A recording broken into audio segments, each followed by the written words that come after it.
Hey, Anke, we just had a great call, a good, great interview with Anthony. He started the company Swogo. I met him actually, I think roughly 10 years ago, a few years after he started the company. And I always felt that big entrepreneurial drive and spirit in him, right? So I liked it a lot.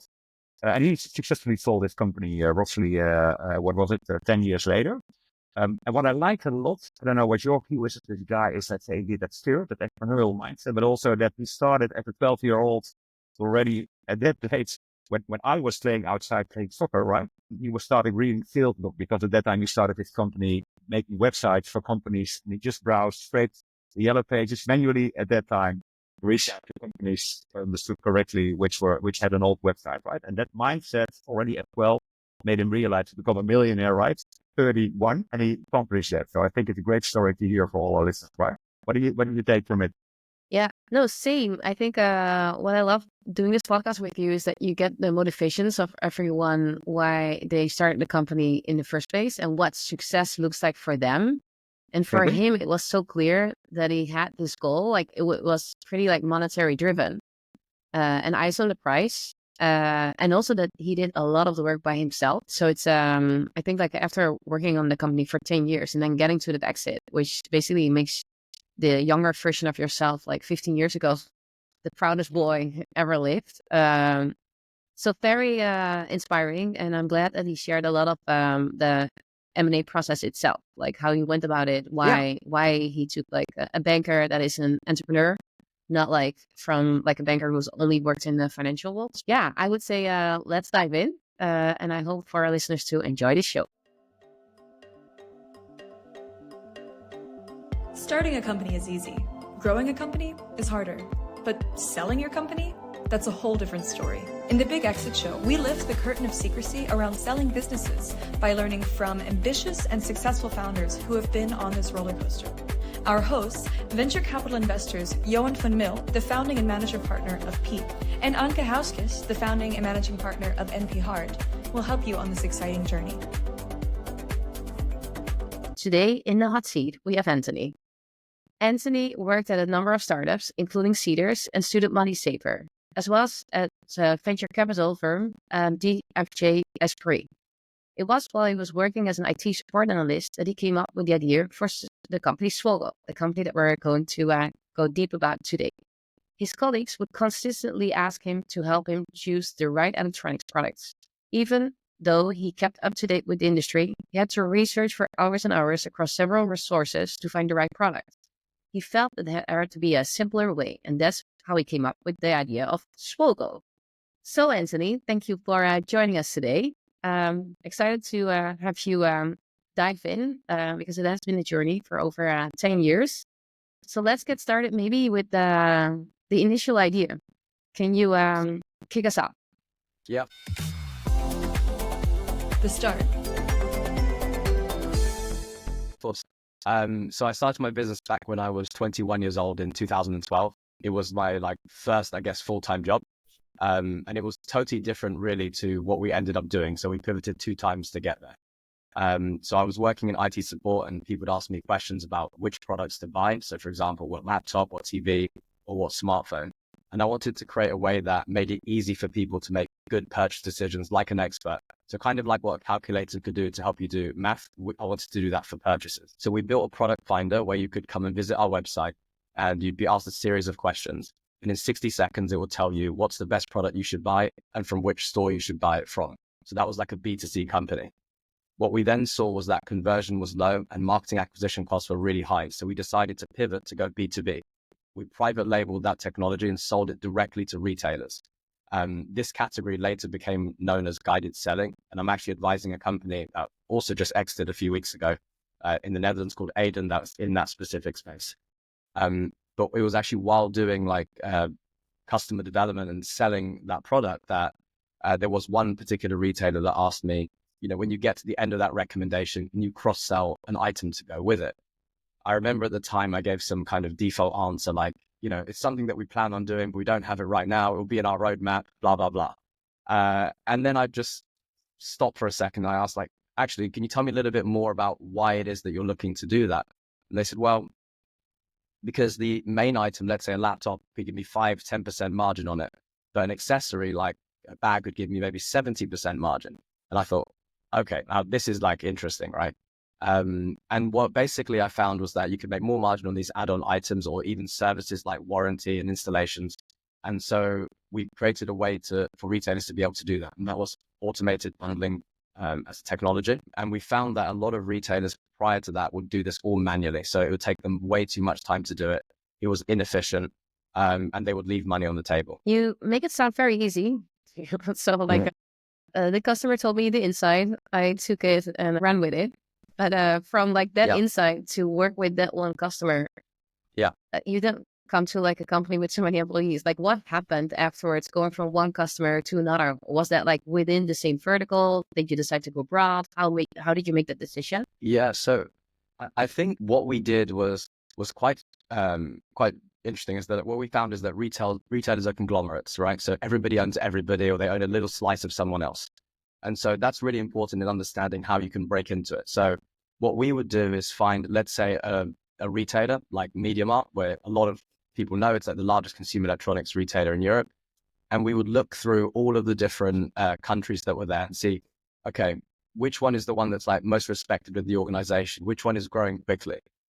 Which one has a smaller team that would be easier for us to break into getting that particular logo? And we would identify where that was. In this case, it was actually the Netherlands. We would sell in there. And then what we would do is sell into all the sister companies. And then following that, also all their competitors as well. So you would get into, let's say, the Netherlands, and then MediaMarkt, then you'd go straight to like Bol and Coolblue. And that allowed us to kind of spider in, and we were able to do this into like 40 different countries. By the time I exited, we had 8 out of 10 of the largest consumer electronics retailers as all customers. And you sound, it was really easy, Anthony, right? The land and expand strategy. How did you manage that, right? Especially the first one you selected, right? But how did you get to the second and third, etc., right? How did you help, these companies also to use your product in a broader sense? Yeah, I mean, we were always very, very intentional. What I think is that it's interesting when you look at like the BDR job going out to like schedule appointments, that really sets up the entire organization into the path they're going to take. So if you start booking in meetings in Sweden, you're now entering the Swedish market, right? And the interesting thing is you usually hire very junior people to do that job. So what I would do is I would actually control a lot of the lead selection that we would have to make sure that we were entering always into the right markets that we wanted to. But it was extremely, extremely calculated. And one thing that I think that we did particularly well was being able to get somebody's attention. So I think starting really young, you're doing like enterprise sales at like 21 years old, like that usually doesn't match very well. And I know that in hindsight. And so people wouldn't trust the other person on the other side of the table. Like, who is this kid selling me this thing that he knows nothing about industry that he's in, and he's never even had a job before, really. And so what we did is try to work out ways that we could go around getting credibility. So for example, a lot of people would go in and say, I sold a pilot for free so I can get the brand, and then I'm looking to then hopefully convert them into a client. I would look a little bit beyond that and say, instead of just trying to convert that client and hope that works well, which to be honest, a lot of times it doesn't when it's a free trial because they don't value it fully and you haven't gone through the full sales cycle to get the right approval. Let's say, for example, if I wanted one particular customer, I would sell to their competitor instead, give them a free trial, and then I would message the competitor to say, I'm working with them. And I would use that to get into that particular company. So it's a bit of a different approach to the norm. How did you get to that approach? Sorry? How did you get to that approach? Because it's relatively innovative, especially to your point. Like if you haven't had a job before, it's a smart way to get the attention. I was reading sales books since the age of like 12 years old. So it's something that I was absolutely obsessed with. And I recall like when I was a kid, like maybe 12, 13, what I would do is I would scrape the yellow pages at the time online, the online version. And then what I would do is take the copyright message at the bottom of the website as an indication of how old the website was. So if you like copyright 2012, all rights reserved, I was like, that's like a few years old, for example. And then I would take the number of review ratings that they had, and I would assume that was like an indicator of the size of their business, and I would just cold call them. So like really and then I would sell them a new website, basically. That's what I would do. And I would outsource that to other kids actually they were in America, and I would take a cut of it. And basically I found that actually gave me a lot of the skill set that I needed in terms of being able to analyze somebody's website, do the research, find out where there was a gap and how to like pitch it and not be afraid of just like breaking down doors. So even though it was like my first job, I kind of had like 10 years experience in like doing sales. And this was when you were 12? That's what you're saying? So then like help me understand, like when you're 12, so like other kids like play soccer in school or like on the streets. So how like did you have like an aunt or an uncle or a neighbor who's like hey kid, this is interesting, you should look into it? Or like how did you kickstart that little side business? So I mean, it grew to around like 3,000 a month. It was like pretty good as a kid. I blew all that money, obviously. But what basically happened was my mum and my dad, one's a plumber and one's an accounting assistant, and they put me into private school for 2 years. So they put a lot of their savings into doing.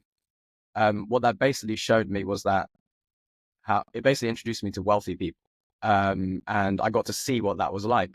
And my best friend at the time, he would always have something a little bit better than what I would have. So I'd have like the Walkman that, you know, when you would run a walk with it, it would like kind of skip. And then my friend would have the jog-proof Walkman. And I'd be like, why does he have this? Or like I'd see the cars my parents had versus the cars that his parents had. And it was kind of at this point that I was just curious to like why and how. And basically I found out that his father was an entrepreneur. He owned 5 glass factories. And it was basically from there that I thought, I'm going to be an entrepreneur one. Wow. Yeah, good motivation, right? Really helps you reach successful, especially also on the sales side. And how did you, because we met one time, long time ago, right? At the time started bootcamp. How did you fund the company, right? Especially in the early days and also longer in the history. Yeah, so we did our first crowdfunding round. It was on Cedars. So it's quite a long story. So I didn't know how to raise capital. And I didn't really know any like wealthy people. So what I did was... You didn't test that when you were 12, right? Probably. No, I didn't test raising capital, no. And I'd blown all that money as well, so I didn't know much. So what I did was I thought, okay, I need to find like people that have got money. So there was a crowdfunding website called Cedars at the time. That equity crowdfunding was new. They were like the first ones doing it. So I didn't even know what it was. And I think most people didn't know what it was. So I just saw the founder and CEO at the time, it was Jeff Lynne. He posted an article on TechCrunch. I literally read the article and I thought, I need to find this guy because I think this guy's got money. So I sent him an email and said, look, I want to come work for you. I'll work for you for free. And I would just basically want to sit next to you. And this is what I plan on doing in the future with the company. He said, okay. So he hired me. I became their first like employee. And that was like an internship kind of part-time. And then I realized paid, right? Not paid. But I had a little bit of money anyway, so I could kind of self-fund. And then I realized that he was an equity crowdfunding platform trying to get investors. So he had no investors either. So I was like, this is the wrong guy. So I was like, it turns out like venture capitalists are the ones with money. So what I did was I sent a cold email to another VC, which was DFJ Spree, and it was a chap called Nick Brisbane. Sent him a cold email, landed the same interview. I told him I want to work for free, and he gave me like a summer job as well. And then I started understanding, okay, now this is how the ecosystem works. You've got like the angel investors, they've got crowdfunding coming up, and VCs. And what I ended up doing is I ended up creating a campaign on Cedars. So we were like the first batch going live with Cedars, and we were raising, I think it was £17,500. What I did is I was kind of like studying when I was at the time at Cedars, like what would happen on Kickstarter, right? So, you know, people would just donate and get like a free bag or t-shirt, things like that. And what I found was that as soon as somebody got to around like 70 or 80% funded, the rest would just fund automatically. So like the crowd would just simply follow other people, but you needed that first bit of money. So what I did is I put money in myself as an anonymous investor, and I kept drip feeding it into the campaign. And it was just creating that kind of FOMO that it was closing quickly. And we became, I think it was probably like 6th crowdfunded company in Europe because of that. Yeah. So I it was like a remember bit of hustle. from that time, I was at Pebble, the smartwatch, who did the Kickstarter campaign. And I came right after the first Kickstarter campaign, which was like a 10 million funding round. Initially, I think they only wanted to get to 1. And then 100,000 people wanted to have that watch. And then for the second one, it was even bigger. But we also kind of like mimic the system in that sense that you can definitely rally up people. So people know like this is when it goes live. It's the same right now with Product Hunt. It's not like all of a sudden this project is live. Like there's a lot of massage going into it before the product or the project actually goes live. So it's There's and from actually there, because I think I read somewhere that you did not one but 6 of these campaigns. Is that correct? So we did, like, every time we would raise like another little round. So that's I think a mistake that I did is I raised a lot of smaller tranches instead of just going after like maybe a bigger round. But I think over time we probably only raised around $500,000 over a 10-year period, so it really wasn't that much capital. But what I would do is I would leverage crowdfunding sometimes to anchor the valuation that I wanted. So there were a lot of like tricks. So for example, when I raised that round of 17,500, I went through all of the list of the investors, and I looked and said, like, okay, anybody that's given me more than, let's say, £500, I'm going to call them personally and ask them to meet them. And what I found is nobody was doing that, because it was like, it's viewed as an online platform, right? So just the fact that I was doing that, I was immediately positioned as different. And what I thought was that, if you dropped £500 at the time that you just read a one-pager, you probably have like a little bit of disposable income, right? So I should be able to get more money out of you. That did actually happen. I had one guy give me like $250,000 from doing that. And I also noticed that depending on the time of year also, like say, for example, with bankers in particular, if you went to them when they had their bonuses, they were looking to like offload their cash. And so what I would do is I would get them to invest in a crowdfunding round where I would anchor already the valuation. Before I did the listing, I knew that they were like more likely to just like say yes quickly. So I would use them to anchor the valuation and go to the smart money to go and get them to fill in the rest of the round. Again, you used a lot of the sales skills, right? But you learned early on for your fundraising, right? Apart from commercially in your company. Yeah, I used sales skills to carry me, I think, like a lot. And I think probably like to a lot of it, that's like was a huge advantage. And I think there's still some disadvantage to it in that maybe sometimes like I could have found even stronger product market fit if I wasn't as good at selling it. And I think that's something that I'm conscious of today. Because you could easily sell it, right? You can sell your product without having the real proof that it actually works, if I understand you correctly. Yeah, exactly. And I think like, so with each of the products that we had, I managed to sell all of them. And it's just the sales ability of doing it, I think. And, but yeah, so I think that's something that I'm very conscious of. And you choose to go for this crowdfunding route, right? But not for the VC route. And at those years, VC came up a lot. What is the reason that you went for this route and not for the typical VC route, but a lot of tech companies do? Yeah, I mean, honestly, I think at the time it was the perceived control that I would have over the company. I think that was something I was like quite concerned about. I think now, like, as a second-time founder going in, that's not something that I'm worried about. Maybe I was afraid of, let's say, being replaced or like something like this. So I kind of would avoid that at the time because I thought I was like a newcomer that didn't really know exactly what they were doing. It's just like winging it every single time. So I think that was like something that started there. And then after a while, we started, just generating cash flow. We were profitable, and then it was cheaper to just raise debt. So I decided not to go down that route. There was, I guess, one other factor as well, which I guess leads later on into exit, is that I had other co-founders on the cap table that I asked to leave the company. So there were actually 4 others. I asked all of them to leave and continue the company without them, and they remained on the cap table. And so I knew that if I was to raise VC, I'd probably have to do at least another 5 years in the journey, which would mean I kind of would be lining also their pockets and taking additional risk, when me as the majority shareholder, in comparison to them, I would be able to already walk away with like, a substantial amount of money. What's the reason, Anthony, that when your co-founder left, right? I think you probably know that in this case, if it happens now, then you probably ask them, let's say, also to take a part of to give back a part of their FCF, right? Have a vesting schedule in place, etc. What was the reason that you didn't do it at that time? So the thing is, I think we spent a lot of time pivoting, right? So we didn't actually make that much progress in the time that they were actually in the business, because we pivoted 2 times. Going from B2C to B2B and then changing the product B2B. And also, like, you've got long enterprise sales cycles and things like that. So to get it off the ground at the beginning, it takes too long. And I think, so I think even if I was to have the typical vesting schedule of the 4 years type thing, it would have fully vested anyway. So I think that wouldn't have been the actual answer for it. And I think a lot of it really was emotional between myself and the co-founders. So instead of just, what's right for the company is obviously some of that equity would go back. We would use that equity to incentivize maybe like new people coming in. Like they weren't willing to basically give it back. So yeah, that was a bit of a challenge. Hey, and then at a certain moment, if we now, let's say, to go to the phase of the exit, right? Also after the funding and growing the company, at a certain moment, you decided somehow to sell the company, right? Can you take us a little bit when that process also started, right? Especially from your own thinking also, right? And then of course dive deeper in how it happened.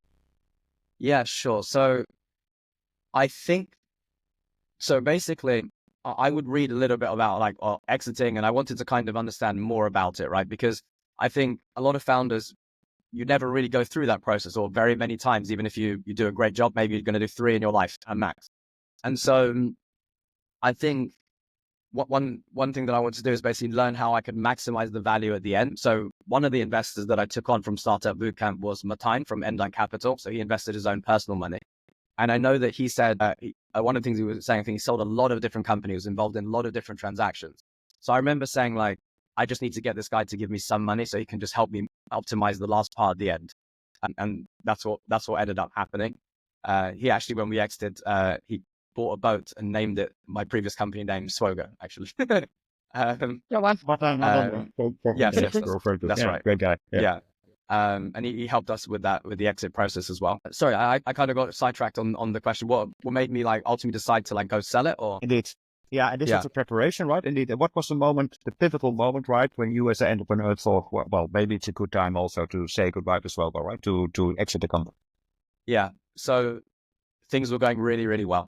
And I think that was really, really important. So I had to get ready to sell it at a time that I didn't really want to sell it. So like we were on a performance model, so earning commission on each sale that we were doing for the retailers.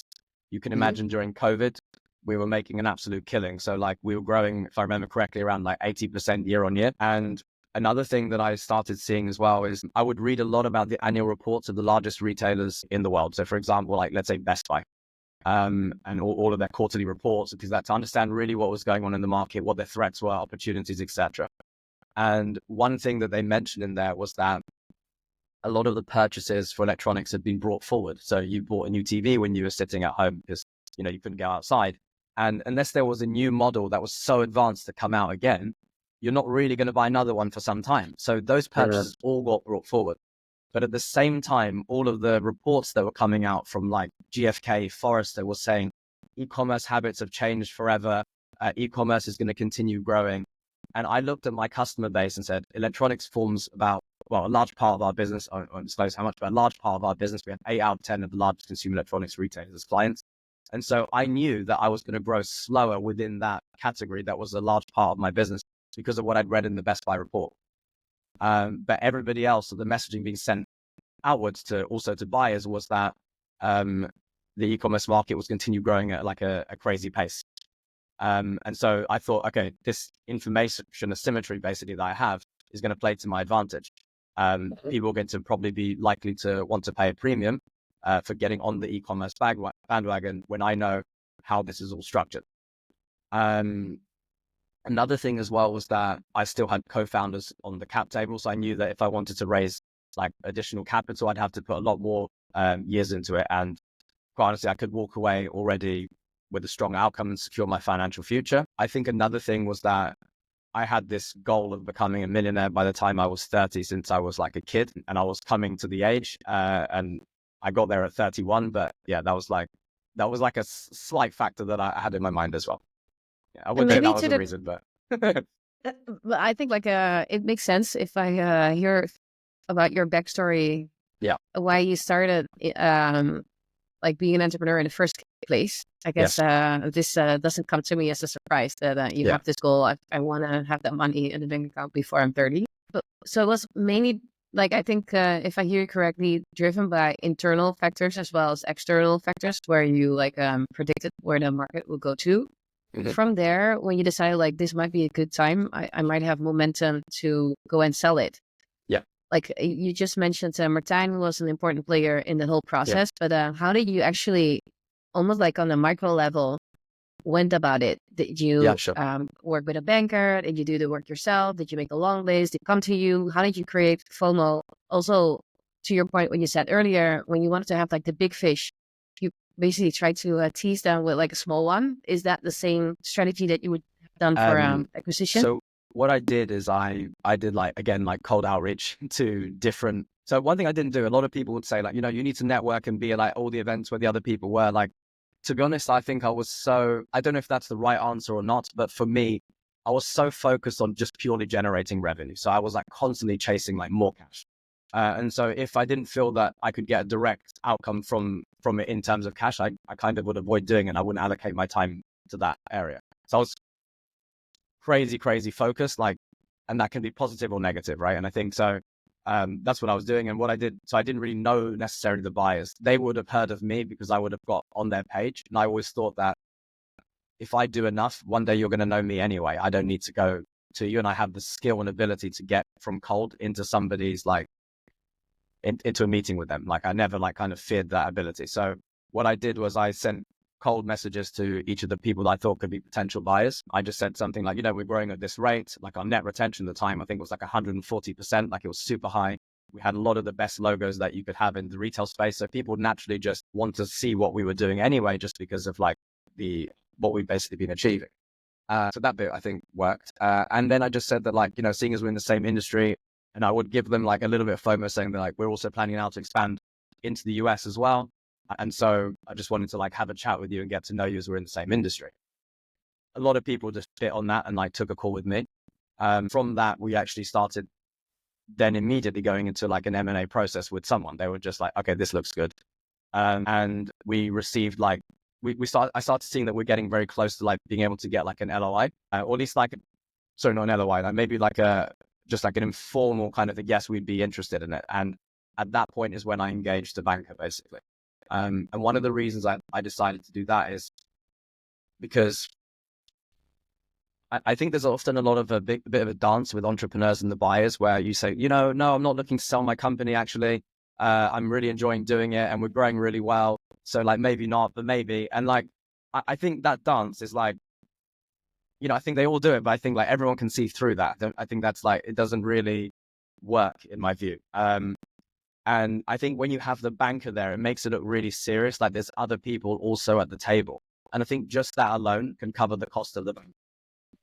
Yeah, it helps you also to show that you're really interested, right? And then you run a competitive process also on that end, right? You see that it really works out on the valuation in a lot of cases at least. And how many people did you reach out to, right, Anthony? Let's say the first email, and also on what level did you reach out? Because I know a lot of entrepreneurs are struggling, right? How to kickstart this process. So how did you do that? On what level, and what was the volume a little bit? I probably reached out to around 10. And I reached out to the CEOs of each of those companies. Yeah. So on your level, right? I think that's also key to do, right? Also a founder / CEO probably, right? But they were more mature companies. And were they, let's say, because we know, of course, who bought you, but were they in the same space as your buyer? Or was it also, let's say, broader on that end? So we were in a similar space, but they were not direct competitors, which is actually something I think is quite important. If you want to really maximize the price, you want not only that, like you have multiple bidders, but you have like the competitors of those. That's going to obviously like drive the price up a lot more, but that's a learning for me. And I think, so it was actually a publicly listed company. I got the CEO to take the meeting with me. And then, he expressed interest in wanting to do it and started like putting me to other members in the team as well. Yeah. And during that meeting, you just, because the mail was, let's say, pretty polite and we were thinking about entering your state, I tried to create a little bit of FOMO on that end. Yeah. And during the meeting, you were, let's say, explicit also regarding, let's say, the reason for you to talk. So you skipped the dancing part, as you mentioned? Or skip the dancing part. Yeah. I said, like, this is where we're at. We're currently looking going to the US, or we're looking to basically like find the right buyer that we could grow with together. And I presented that like straight up. And he expressed interest back. And from there, like basically I got hold of a banker and said, like, let's go and start shopping this. And the banker reached out to 80 different parties. 80. 80. Yeah. And from that process, because this is always the meat, I think that people are most interested in. So you had they showed interest, you've got the banker, they're reaching out to 80 others. Like, how long was that process? How much were you involved? How did you figure out like what will be a right price point that you're satisfied with? And I'm not sure if we mentioned, but it was One World Sync. I think it's also good to get some color around like why them, but can you like double click and give us some details? Yeah. So I think one of the things that I did was I worked with a banker that was an entrepreneur. And I think that for me was a big difference to how I hear about the experience that I had versus what I hear other people have had. So I find that a lot of bankers, the typical stereotype would be, they're good at basically doing spreadsheets and the finance and things like that. But I think really at the beginning, you're trying to like gauge interest, find that synergy basically between your company and theirs to get them to be basically like open doors. And I knew like, as a salesperson, is like the person I want to open the door is the entrepreneur. I don't want a banker to do that and just like try to sell me on a multiple. So I really wanted to have that. And he was an exit entrepreneur. He'd also been a CEO and a CTO before. So he had really broad experience. And I think like that made that process a lot easier for me because he could do a lot of those initial conversations on behalf of me. And then I would step in when there was already like a bit of interest there. And they're like, let me see behind the curtain. Let's meet the team, kind of like that. So actually for me, I didn't find it to be such a painful experience. Brilliant, because you reached out to 10 people personally, right? Met them personally, and he did 80, right? Let's say anonymous, right? Because he didn't know them. Do you know a little bit how the conversion was on that end? I mean, I don't know by heart. I mean, I know definitely he had like in the tens of like conversations. I had less than that. But yeah, like and one thing that was actually interesting though is on having these conversations is being like a more of a bootstrap type of founder or having raised angel or crowdfunding money. One of the things that I'd missed out on was being able to communicate the vision in a better way that like typically venture-backed entrepreneurs can do. When they go out, obviously to a VC, they're selling like the big dream, right? Yeah. And I think that's something actually that my banker coached me on doing as we were going through the sales process. And I noticed that as soon as we did that, we really started like ramping up in terms of like people wanting to like get more interested in going further along down the sell process. And from my understanding, how many people were in the company? Oh, sorry. How many people were in the company while you were going through the process? And I think the reason why I'm asking, because you still have this business running that you're very focused on sales, while at the same time you're doing this process. Like, one, did you tell the rest of the team? And two, like, how did you manage your time and also like in your head to separate these things out? So I had 70 employees at the time. I told all my executive team. I believe in the executive team being like incredibly aligned to you. For me, my executive team were basically my co-founders because I lost those in like earlier on in the journey, right? So I really depended on them, and they acted in that way for me. So they knew everything about the process. The first moment that you start reaching out also to these companies. Yeah, we were fully on the same page, and I think like in terms of the loyalty that I received from them as well, it's like not only did they stay with me, so like they went through ups and downs that we had. Some even relocated country with me. I had people that every single one of them stayed with me until I left the company, even after we sold it. Yeah, like so I had like extreme loyalty with them, and both ways. If you give loyalty, you'll get loyalty, right? Especially also in this kind of topics. And there was no financial outcome for them to stay beyond that time afterwards, but they all stayed while I was there. Wow. And one question on the banker, right? Because it was as you mentioned, right, entrepreneur, CTO, CEO, like did you? Because you also see different ways of remunerating them, right? On a, let's say, percentage of the outcome level on an hourly basis or whatever. Can you reveal a little bit how this person was working with you? In terms of the banker? Yeah. The banker. Yeah. So the banker just took like a percentage of the sale, and as the amount was rising, they took a lower percentage. Okay. I think that's how it was structured. And we gave them a retainer as well. A monthly retainer. So not to incentivize to get a higher amount, right? On that end. I mean, the total outcome would go up, but not what you see a lot in these cases that they get a higher percentage. Yeah, that's correct. Yeah, that's right. Okay. Interesting. Yeah. And then the moment, so you had these meetings, he booked meetings, etc. And at a certain point, probably you had a few parties which were really interested, right? How did you take that process further also? And how did it lead to an LOI/term sheet? Yeah. So we received two LOIs out of all the ones that we reached out to. I remember, so the one that I was like messaging out, that the CEO of the public company, so like he gave one, but we actually ended up going with the other offer that the banker like brought in. I remember that process being So I just bought like a really small flat, like a 1-bedroom apartment at the time, and I was just doing like renovations. And I remember I signed the LOI. I think it was on the day that I moved into that apartment. I just thought, I don't know how long I'm going to be here anymore. But yeah. And how long did that the was that process take in terms of, let's say, in time? From, let's say, the first meeting that you had with the CEOs and also the public company to, let's say, signing that LOI, so having an idea about the exit potential there? Signing the LOI, I think, was actually a pretty quick process. I don't think it took longer than like, maybe like a couple of months or something like this. It was relatively like quick, but I think the overall period, I think it lasted about 6 months, I would say. Yeah, probably from 2 or end 3 to end months from we engaged the right? banker to sell. Yeah. So about the price, we're all curious how much you sold it for. I know that you're under NDA, so you cannot reveal that much. But we asked one of Johan's colleagues to give us an estimation, a guesstimation based on a few metrics that we found online.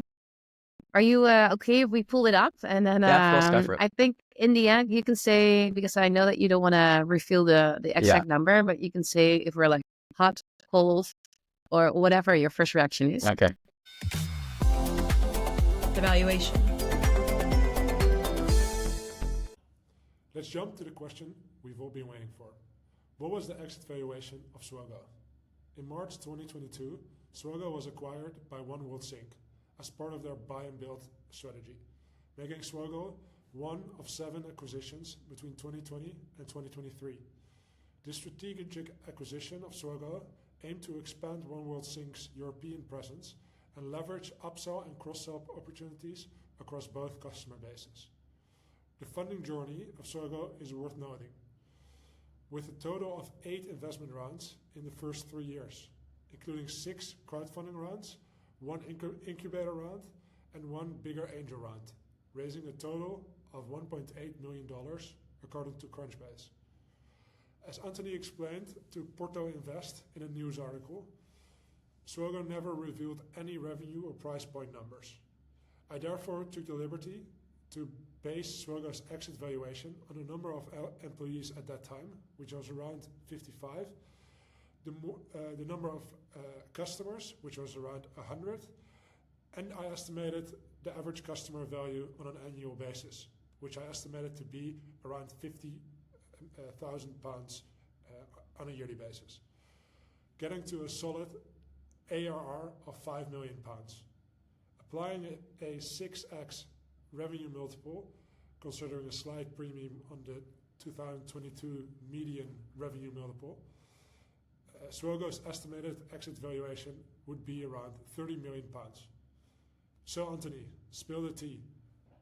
Was the exit valuation of your company Swogo in 2022 £30 million? I literally can't answer the question.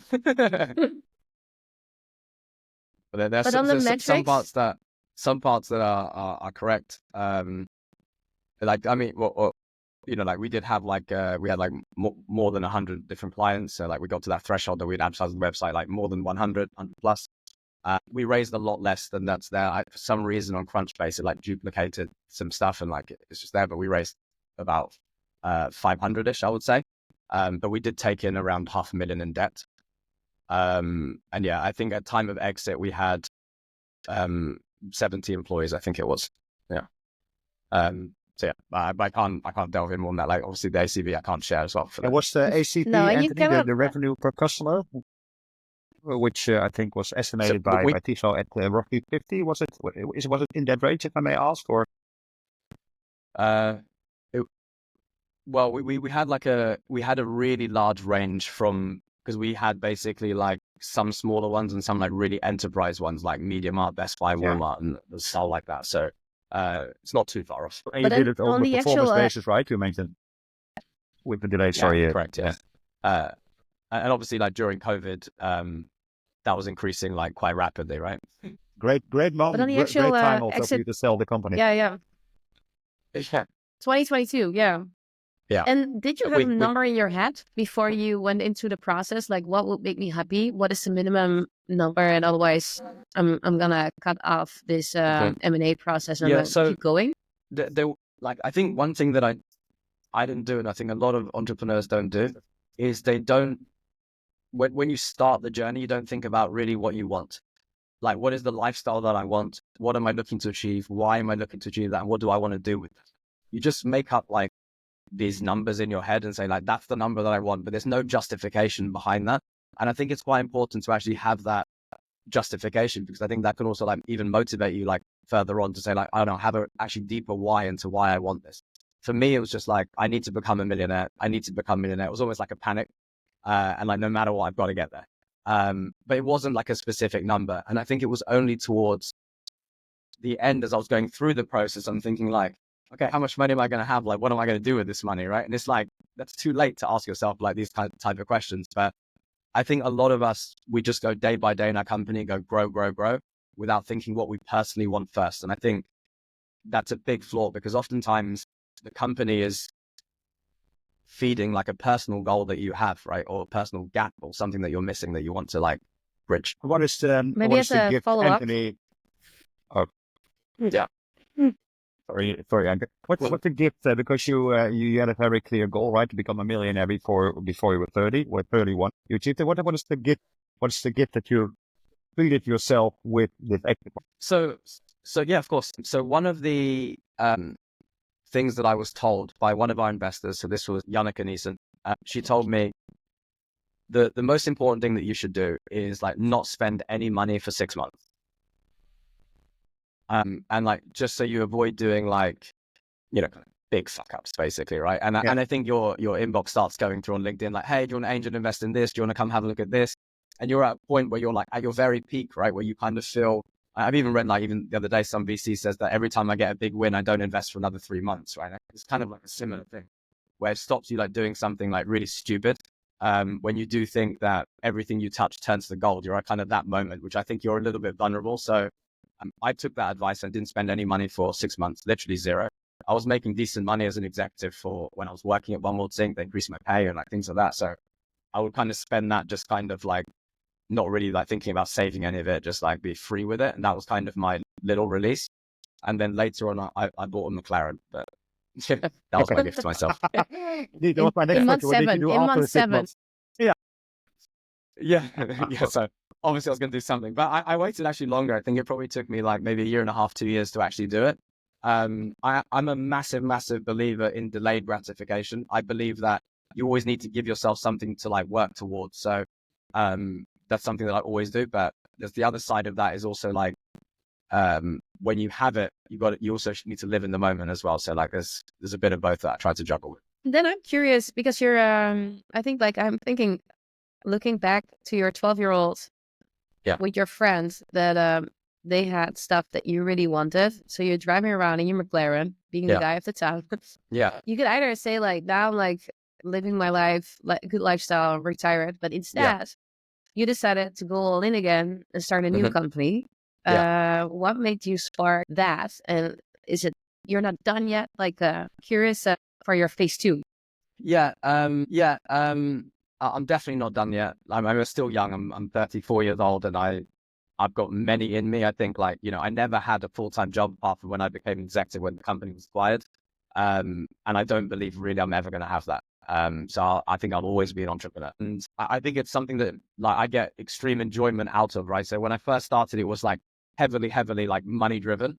And I know a lot of people say, or like maybe afraid to say that that's the case. For me, that was really it. And it's not to say that I didn't love the process and when things were bad that I didn't have motivation. I had extreme motivation to get through it. And actually that's why when I sold the company, like Martijn called me and said like, you know, you did the impossible basically. And that's why he named the boat Swogo. And so, so I think like now basically with this company, what I did is I spent a bit more time thinking about personally what I want as well, which I never did before. So I thought, you know, who do I enjoy spending most time with? And actually it's like entrepreneurs. So maybe not retailers, but I do like them too. Grew to love them over time. Entrepreneurs are the people that I love the most. I resonate with them, right? And I know kind of what they go through. And I also, when I was running my company, I realized that the people that I hired that were like athletes or that like worked out consistently, that showed discipline and things like that, they could always cope with much more. And like, I really believe that a lot of entrepreneurs are not prepared for they're not prepared physically for the emotional challenges that come ahead. And so that's why I started Daily Body Coach to basically help those people to be able to get into really good shape and perform their best, even within their busy lifestyle that I obviously have a really good understanding of. Yeah, it's very cool. Like, I should share it with our founders, I guess. It's something that everybody should strive for, to be super fit. I guess now that we've been going through the journey, like how you got started, why you got started, what was driving you, how you got to the exit, and now like phase 2, running this new company. Are there any things that we didn't discuss that you really want the listeners who are like entrepreneurs, like the people that you hang out with best, that they should know? Yeah.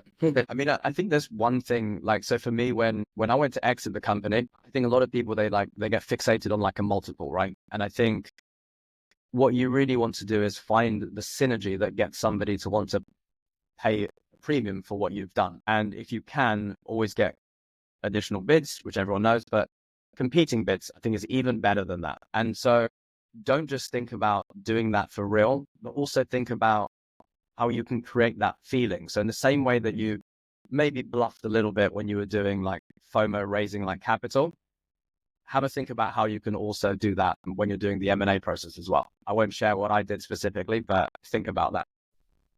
Can they call you? Like, what's the best way for them to reach out to you? The stuff that you didn't share on the podcast, but they do want to either like as a client for the new company or double down on a few of the things that you mentioned in this podcast. So what is the best? Yeah, sure. Yeah, of course. Yeah. So they can reach out to me on just directly on email. So Anthony, Anthony.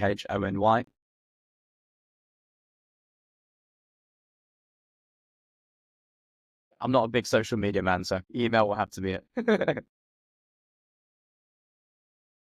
Wait, any last questions from you? No last question. I think really thank for your story, right? Especially, I think it's really inspiring how you started as a 12-year-old to read sales books and use that, reaching out to Yellow Cake, and that turned into a successful entrepreneur, exiting your company and now starting a new company, right? Because I feel a lot of power, entrepreneurial spirit in yourself, and you're way too young to sit behind the curtain, right? So great that you take that next route over. Thank you very much. Thank you, Anthony.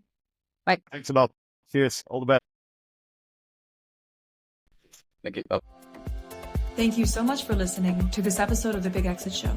We hope you enjoyed today. If so, please subscribe to our show on Spotify or your favorite podcast platform. If you have feedback or suggestions for guests that you want to see on the show, please send us a message to podcast@peak.capital. Thanks again for listening, and hope you join us for the next episode.